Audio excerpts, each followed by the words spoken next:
The 2008 financial crisis spawned a number of documentary and feature films. The conclusions were universal.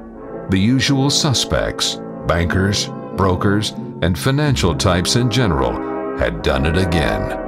The motive, naturally, was greed. Hey, it's all right.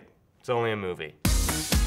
Greed is a sin against God, just as all mortal sins. They're thugs, gangsters, bullies, and cheat. These are evil people crushing humanity. Christ drove them from the temple. To Dante, they were worse than murderers, condemned to hell. Okay, I get it. This last crisis was significant. But when you take the long view, over the course of a few centuries, these things are bound to happen. Shakespeare portrayed them in the reprehensible Shylock, Merchant of Venice. When Shakespeare was writing The Merchant of Venice, technically speaking, the loaning of money at interest was against the law, and it was also un-Christian. Even God had a problem with them. Thou shalt not lend upon usury to thy brother. He that hath giveth forth upon usury, he shall not live. He shall surely die.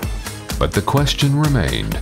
With all these rules and regulations, how is it possible that a guy can abscond with $50 billion?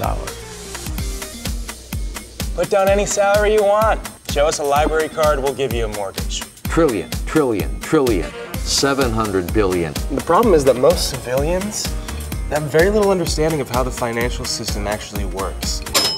I mean, really works. The invisible hand that has been present in the United States economy has been the heavy hand of the government. Every single thing that will get you unelected will happen unless you give these guys money.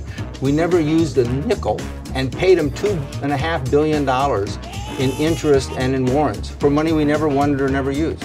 Who are the money changers? You should never underestimate the hypocrisy of politicians.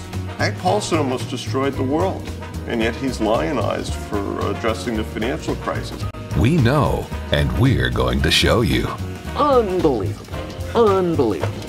You ever think about what the world would be like without people like me? Huh? In my 40-year career, there's been greed on Wall Street every day. There's not one shred of evidence there was any more greed than usual. Somebody just made that up. It's more likely you'd be out in the back of the mud hut trying to barter a couple of chickens for the neighbor's goat. The Money Changers, the documentary that God and Washington don't want you to see. Wait a minute. How can this guy be a hero? He's a banker. Coming soon.